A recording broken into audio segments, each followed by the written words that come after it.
It's known that running does make your shins tighter, and most runners never work to undo that shin tightness, which is why so many people get that built up until it ends up in cases like shin splints. So in this video, I want to go over how you can build the strength and the mobility to prevent shin splints for good so you don't get them when you run. It all starts in our Unlock program, where in our Wednesday mobility session, we're lengthening out the area around the shins so you don't get that tightness. Because the reason why you get tightness in the first place is because in your running stride, after you extend through the calf, you have to flex your shin to prepare for the next landing. So over time, that shin gets cramped up and tighter, especially if you never lengthen it, which you likely don't. So here's how we kick it off. We start with our big toe stretch, 2 sets of 60 seconds. Reason why is because tightness in the foot can impact shin and calf tightness as well, because a lot of these muscles, especially the anterior tibialis, actually wraps from the inside or the outside of your knee to the inside of your foot. So if you are tight in the foot, then that muscle is also going to tighten up. So 2 sets, 60 seconds. Then we go directly into our tibialis stretch here, where we're lengthening that shin muscle directly. There's nothing better than getting into this stretch and feeling this area lengthen out. Now, most people with shin splints won't be able to get into this position. I definitely couldn't, but that's why we have regressions for each exercise.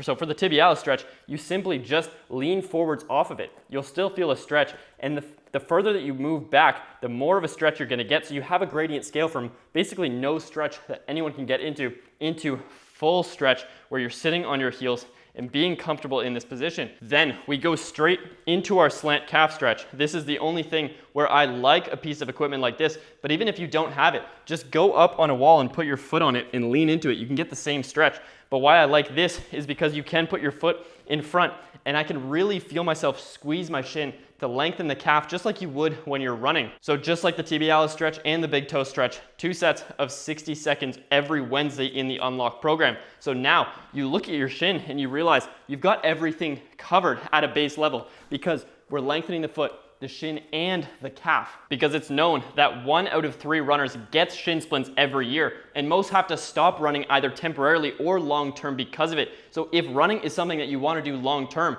and you frequently get shin splints, then this should be a non-negotiable for you. That leads into my next point, which is that mobility isn't enough, because you can stretch a muscle all you want, but if you aren't strong in that muscle, then whenever you stretch, your body's just gonna tighten back up because it's not convinced that you're strong enough to maintain that length, which is why so many people end up spending 10, 20, 30 minutes a day stretching, but they still are tighter than everyone else. So in the Unlock program, it's also an equal focus of ours to build up the strength in the shin. Now, if you look at the shin itself, there's muscles on the front and in the back that are deep in close to your shin bone, which is what most people feel when they're landing and they get that numbing pain through the shin. So we focus on building up the strength in those muscles so that you can absorb more damage without getting shin splints. It starts at the front with our tibialis raises. We're building either our iso holds or our reps every single week on Monday. If you want to get started right away, you can just start by doing 2 sets of 25 reps. Here are some key points.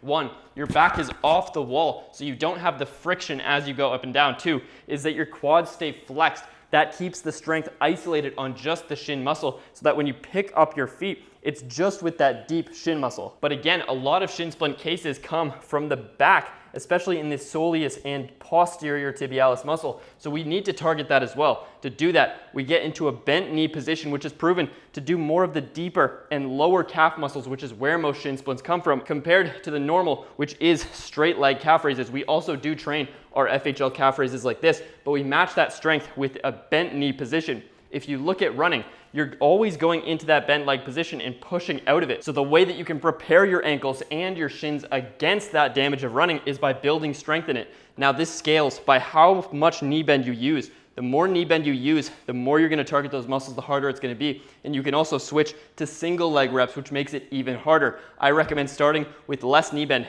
2 sets of 25 reps, just like our tibialis raises, and see where your strength is at. Then we can progress from there. So it's that mobility work on both sides of the ankle and through the bottom of the foot, plus the strength that we're building through both sides of the ankle and in the foot that gives us the opportunity to take sensitive and painful shins and rebuild them to the point where we can run a lot more without getting that pain. And from that point in the Unlock program, where we use no equipment and we're building our strength from anywhere in the world, you have the option to progress to the Rebuild and Targets program, which are the later phases where we take that strength and level it up further with precise weights. You can do those phases without any equipment, but it is best because we can see how strong you are measurably. And our goal in those later phases of the program is the same. We just take the back of the ankle, the foot, and the front of the ankle and build them up to levels that will protect us even further against running. I also think it's important to cover that there are external factors that contribute to shin splints, because if your hip flexor is weak, it means you're going to be weaker at picking up your leg, which means you're going to drop your leg harder and your shins will have to work overtime.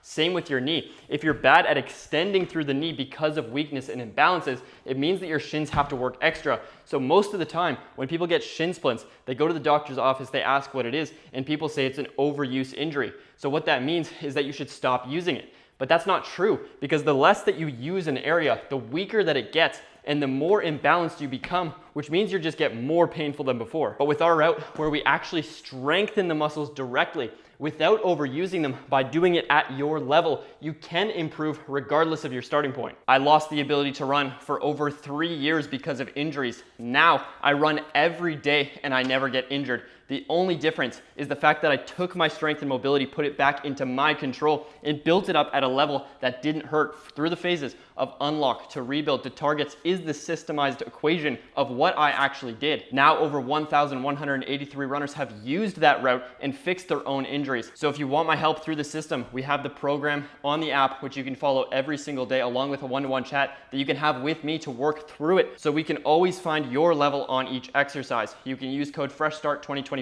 for 20% off your first month to try it out. I'll leave the link to runningability.com below in the description.